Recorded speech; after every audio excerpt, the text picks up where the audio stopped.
Bonjour ou bonsoir, tout dépend à quelle heure vous écoutez ce podcast de l'Odigimédia. Notre internaute invité, Rachid Boufous, partage son avis et ses réflexions dans un article qu'il a intitulé « Les nourritures intellectuelles », alors écoutons-le dans ce podcast. L'auteur commence son article ainsi. La nourriture intellectuelle est ce qui nourrit l'esprit, l'enrichit, ce qui produit un stimulus mental pour réfléchir. Il existe une autre nourriture, plus terre-à-terre, faite de petits gâteaux, de mignardises et autres sucreries dont sont décorés les buffets dans les hôtels, surtout quand il s'agit de rencontres littéraires. Justement avant-hier j'étais au Sofitel de Rabat pour écouter Mohamed Kenbib, le grand historien du judaïsme marocain, lors des rencontres organisées par le Book Club du matin.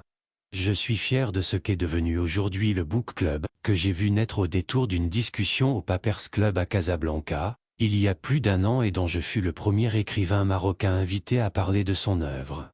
Depuis, plus de 40 écrivains et de penseurs ont défilé au Book Club. En attendant, je suis donc resté en retrait, occupé à corriger mon prochain ouvrage sur mon ordinateur. Il y avait beaucoup de monde au Sofitel. Il y faisait chaud. À la fin de la première intervention, le buffet organisé à cet événement du Book Club fut pris d'assaut par une horde d'affamés de culture et de littérature. Je n'avais même pas eu le temps de me lever que je vis le buffet entièrement englouti, en moins de 5 minutes chrono, par de gros mangeurs, dont j'ai fini par soupçonner la présence à l'événement en question plus liée au dit buffet qu'à la rencontre littéraire elle-même. L'auteur poursuit son article ainsi. J'ai eu plus de plaisir à écouter Mohamed Kenbib, une fois la horde repue, ayant quitté les lieux. Il faut dire que quelques instants auparavant je butais sur la correction d'un chapitre consacré au voyage de Sir Moses Montefiore au Maroc à la cour de Mohamed IV en 1864. Justement j'ai trouvé dans l'ouvrage de Kenbib les précisions, que je cherchais depuis un moment, sur ce voyage. Je ne vous raconterai pas la suite, car je veux que vous découvriez mon prochain ouvrage, qui vous plaira sans aucun doute. Bref, une fois la dédicace obtenue, et après un après-midi au salon du livre, où il faisait terriblement chaud, je rentre chez moi alourdi de quelques kilos de papier rempli de signes griffonnés à l'encre noire et qu'on dénomme livres. Des amis m'invitent à les rejoindre dans un coin pour nantis au Souissi, histoire de boire un Perrier. À Rabat comme ailleurs on ne trouve du Perrier, que dans les endroits cossus.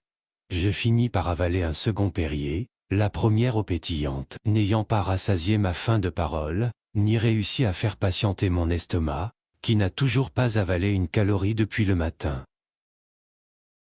La soirée s'allonge, on raconte des histoires connes, histoire de bien rigoler un coup. Il est minuit 30, je décide de rentrer, mais la faim justifiant toujours les moyens, je décidai de descendre en ville trouver un endroit ouvert à 7 heures et daignant encore nous recevoir, ma faim et moi, Valou, nada, rien n'est ouvert. Rabat après 23h30 est une ville qui somnole déjà. Il ne reste que les sandwichs rabougris de McDo, avec leurs frites rachitiques de fin de soirée. Même le célèbre Yum Yum est fermé. Une vraie institution le Yum Yum.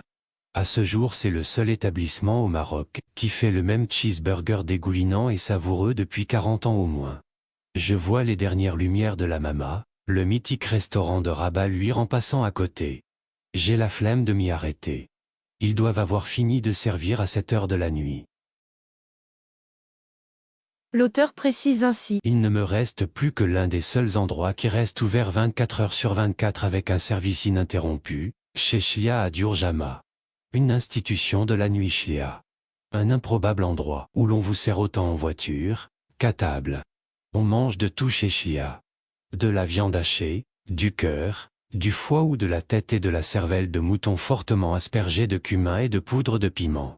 Le tout assaisonné d'un plat de frites huileuses marinées dans un substrat de sauce ketchup douteuse et d'un verre de thé à faire exploser le taux de glycémie à un diabétique comme moi. Mais curieusement tous ces plats sont bons. Chez Shlia c'est la démocratie de la bouffe. On mange bien pour pas cher et personne n'est là pour vous défigurer bêtement comme le font les clients stupides et suffisants que l'on rencontre dans les principales adresses gastronomiques de la ville.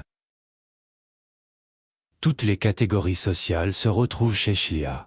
entre les fils et filles à papa, qui veulent s'encanailler en s'aventurant dans les quartiers au-delà de la frontière de l'Agdal, qui est la dernière terre habitée par les riches à l'ouest de la capitale, les fauchés sans le sou qui veulent s'empiffrer pour pas cher, les anciens pauvres et les nouveaux riches, qui se toisent sans se parler, il n'y a que l'embarras du choix. On rencontre tout type de faune chez Chia.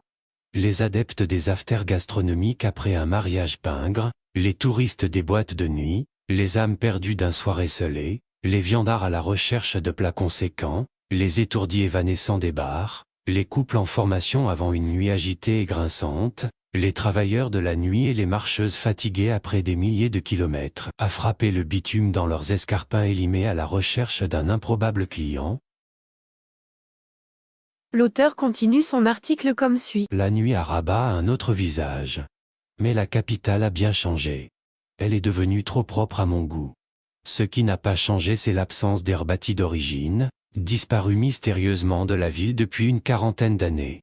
Le vrai Herbati est un ancien andalou devenu corsaire par vengeance contre les perfides espagnols, qui l'ont mis dehors après 700 ans de présence ininterrompue, et qui s'est anobli et embourgeoisé avec les siècles. Il était fier de son appartenance à la nouvelle Salé où il s'installa après que les gens de Salé-le-Vieux n'aient plus voulu de lui un soir de fête au début du XVIIe siècle. Il partit s'installer à la Casbah de l'autre côté de l'Oued Bourregreg, y érigea une république des pirates et élit à sa tête un commodore en la personne d'un ancien mort hispanique du nom de Vargas. Le Herbati devint par la suite vizir ou commerçant à la solde des sultans. Et puis, il devint un fervent nationaliste. Mais curieusement le Herbati a quasiment disparu de la circulation depuis le milieu des années 80, quand la capitale est devenue le réceptacle de toutes les élites administratives du royaume qui se pâmaient d'avoir une villa au Suissi ou un lot de terrain à Eriad, summum de l'arrivisme social. La ville s'est peu à peu mélangée, et il faut des fouilles archéologiques pour trouver la trace des vrais Herbati. On raconte qu'ils continuent à se voir, mais entre eux, désertant tous les lieux publics où ils pourraient être vus. Étrange peuple. L'auteur poursuit ainsi. Bref, je me retrouve chez Chia, comme durant ces nuits où on s'oublie dans quelque estaminet, à s'encanailler en buvant du mauvais whisky. Cette fois-ci j'étais sobre, mais à force d'écouter des idées débitées en brochette, j'ai eu très faim.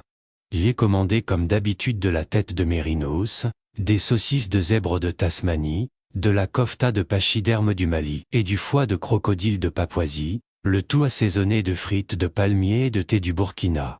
J'ai payé le tout à 10 € convertibles en dirhams marocains. Des jeunes Africains font les tables en quête d'un passeport alimentaire. Une maman tape sa très jeune fille, une petite peste qui ne cesse de faire des bêtises et qui ne pleure pas malgré les taloches qu'elle reçoit. Ça m'énerve à chaque fois que je vois ce type de comportement venant des parents. Une mauvaise éducation. Mais je me dis que nous avons tous été talochés ainsi et in fine on est bien élevés. Les chats de Chia viennent se dorloter contre les sièges vides. Ils sont repus et ne tirent plus la langue à cette heure de la nuit. Ils ont d'autres congénères à fouetter sans doute. L'auteur conclut son article ainsi. Je reprends ma voiture et traverse la ville déserte, mais prudemment, car à cette heure, personne ne s'arrête au feu rouge. Je longe l'avenue de la Victoire et ses fucus centenaires. Depuis que ces arbres sont illuminés, on n'y rencontre plus cette faune d'homosexuels, qui vous faisait des signes de la main. Je ne sais pas où ils sont partis exercer leur art et ruminer leur douleur d'être humain, meurtri et honni par la société. Rabat est devenu trop propre à mon goût. Je finirai par aller m'installer ailleurs, dans ces derniers endroits où la poussière possède encore une odeur quand il pleut, et merci à Chia d'exister. Rédigé par Rachid Boufous et lu par l'intelligence artificielle de l'Odigimédia.